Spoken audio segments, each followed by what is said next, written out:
After days of waiting, Manchester United has finally secured their fifth signing of the summer, and it's the most anticipated one. Manuel Ugarte. He is expected to strengthen the team's midfield and create a launching pad for his teammates, finish off opponents. Looking back at the journey to recruit the Uruguayan midfielder, we'll see many interesting stories behind the scenes that were only revealed once the deal was finalized. Ineos has made significant improvements compared to Ed Woodward's era to avoid falling into old traps and successfully complete the transfer after tense negotiations. While there are still lingering issues, at least Sir Jim Ratcliffe and the management have become wiser in their market approach, setting a solid foundation for the Red Devils' long-term future. First, let's go back to the summer of 2022 to revisit a transfer for saga that garnered just as much attention as Manuel Ugarte's current one. Frenkie de Jong saga with Barcelona. This was the primary target that manager Erik ten Hag wanted after officially taking over at the Theatre of Dreams, and the management approved it as a gift for him. However, the development of this transfer could be made into a movie with all its drama, surprises, and touch of madness. Both Barcelona and Manchester United had nearly completed all procedures regarding the transfer fee for the 1997-born midfielder, and only personal terms remained to be finalized for this blockbuster deal to be active.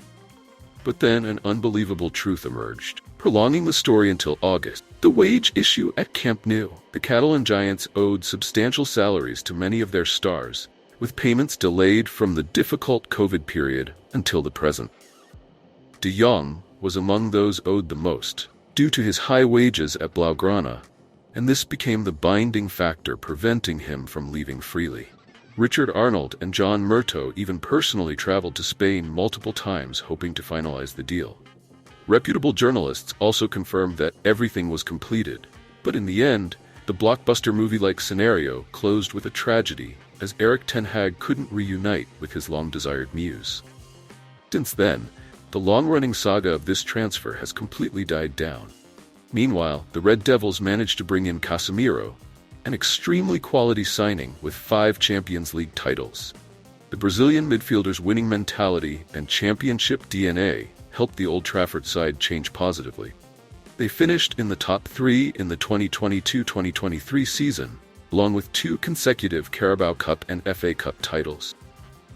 Given what happened 2 years ago, many feared that the Old Trafford side would fall into the same old trap with the Manuel Ugarte deal, persistently pursuing him when the summer transfer window was only days away from closing. But we'll see clearly why the new management wasn't as impatient compared to the Dutch Muse's case. Firstly, Manchester United and Barcelona had reached an agreement on the price. However, the 1997-born midfielder never agreed to personal terms with the Red Devils nor wanted to move to England to play, which is the most crucial part of any transfer story. Because if a player wants to find a new destination, negotiating the fee becomes much easier.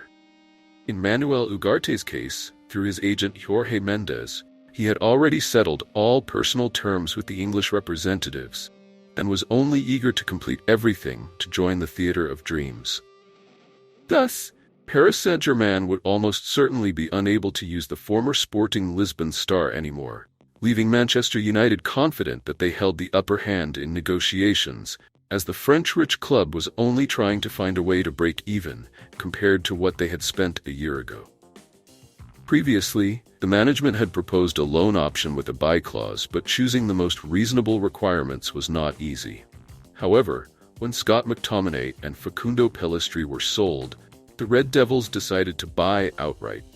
This was the decisive factor in the negotiation process, as the developments over time had all stalled at the price between the two clubs, and finally, €50 million plus €10 million in add-ons were agreed upon.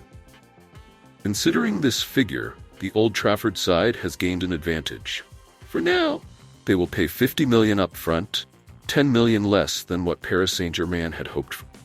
As for the add-on clauses, whether easy or difficult, the minimum requirement is Manuel Ugarte's contribution to his new team, and if he elevates Manchester United's performance, improving the issues from the past year, this amount won't be a problem as the club will earn much more.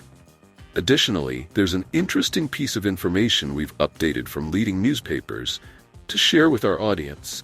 The Uruguayan midfielder was the only option that the Red Devils were eyeing in this summer's transfer window. Although there have been many rumors related to other players, the official offer was only for the 2001-born player. The coaching staff and upper management have confirmed that the fifth summer signing is the most suitable player for the system that Ten Hag is building. As soon as the information broke, Manuel Ugarte himself updated his status on social network X with an eye emoji, implying he was waiting for official information as personal agreements had been completed long ago and were only waiting for finalization from the two clubs. But the player's anxious state of mind is understandable. Man United never sent an offer for any midfielder other than Manuel Ugarte. He was always Manchester United's number 1, 2, and 3 choice, as he was considered a perfect fit for their midfield. The club never left the negotiations because Ugarte had informed Paris Saint-Germain he only wanted to play for the English representatives. The South American player himself has been waiting for Manchester United since July, and now it's time to move to England to sign the contract. The update from transfer expert Fabrizio Romano has shown us some of the story behind this deal. The Italian journalist had consistently reported that Manchester United and the 23-year-old midfielder were getting closer. But the end time was not determined, and when the story had a happy ending, Fabrizio himself must have breathed a sigh of relief, as he wasn't caught out and didn't lower his credibility further. Moreover, there have been some reports suggesting that the management wasn't too hasty in recruiting Manuel Ugarte, because they wanted to observe the midfield issues of this team more closely after the first matches of the season. Because initially, Paris Saint-Germain demanded up to 70 million euros, it would have been foolish to touch it and immediately get caught out. And after the first 2 matches against Fulham, and especially the defeat at Brighton's Amex Stadium, all decisions were aimed at bringing the Uruguayan midfielder to the theater of dreams at all costs. But when returning to the negotiating table, Manchester United didn't want to pay that amount because it was too unrealistic. Although still bitter about Ineos defeating Qatar, take over the Old Trafford side, French-rich club agreed to reduce it to 60 million euros, equal to what they had spent a year ago to recruit this midfielder from Sporting Lisbon. However, the Red Devils believe that a player who is no longer a key factor after a year should be depreciated. Finally, Paris Saint-Germain had to give in to receive 60 million euros in the form of 50 plus 10 because they had no better choice. Thus, according to the view of new CEO Omar Barada, that is not to spend more than £60 million for any new signing in the first transfer window to eliminate the term United tax. It's true that Manuel Ugarte is no longer favored by the current League One champion, or many of you use the term discarded goods, as well, because we don't deny everything.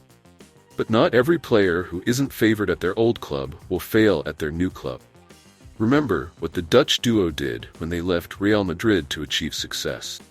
Wesley Sneijder became a UEFA Champions League winner at Inter Milan and a World Cup runner-up, only to narrowly miss out on the Ballon d'Or in a very regrettable way because he deserved much more than that. He even almost came to Manchester United if his plane had found a place to land in the industrial city of Manchester. The next person is Arjen Robben. He also left Los Blancos to join Bayern Munich and achieved all glory at the German Giants to become a legend at the Allianz Arena. Both of these former stars had no place at Real Madrid, and their careers were predicted to stagnate. They continued to persist like that.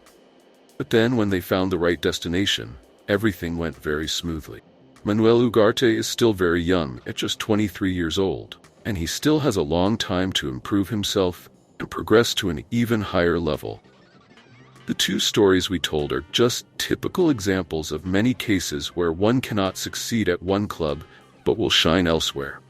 Being a Manchester United player will always be tough like that, always receiving criticism or being doubted to the end, even though the 2001-born midfielder hasn't even made his debut or played any match. We can only predict that the former Sporting Lisbon star will be a valuable addition to the Red Devils midfield.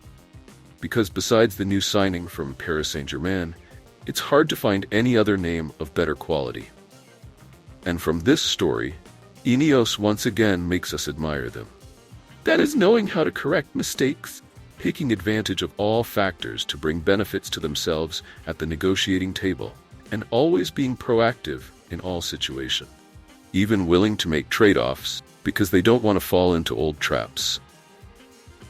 5 quality and suitable new signings have arrived at Old Trafford. Not to mention the total amount of over £100 million from player sales, something that hasn't happened at the Theatre of Dreams for a long time. All of this is the effort that Sir Jim Ratcliffe and his associates have accomplished. Now that everything has been completed, the performance on the field may not have met expectations yet. But at least the new management knows how to buy long-term players at the right price, instead of closing deals early and falling into the trap called United tax. An extremely important premise to aim for the club's long-term future. Thank you for tuning into VR 360. We hope you enjoyed our latest updates and insights on all things Manchester United. Remember to like, subscribe, and hit the notification bell so you never miss out on the latest news, match analysis, and exclusive content. Join our community of passionate Red Devils fans and share your thoughts in the comments below. Your support helps us bring you the best coverage of our beloved team. Until next time, stay united and keep the red flag flying high.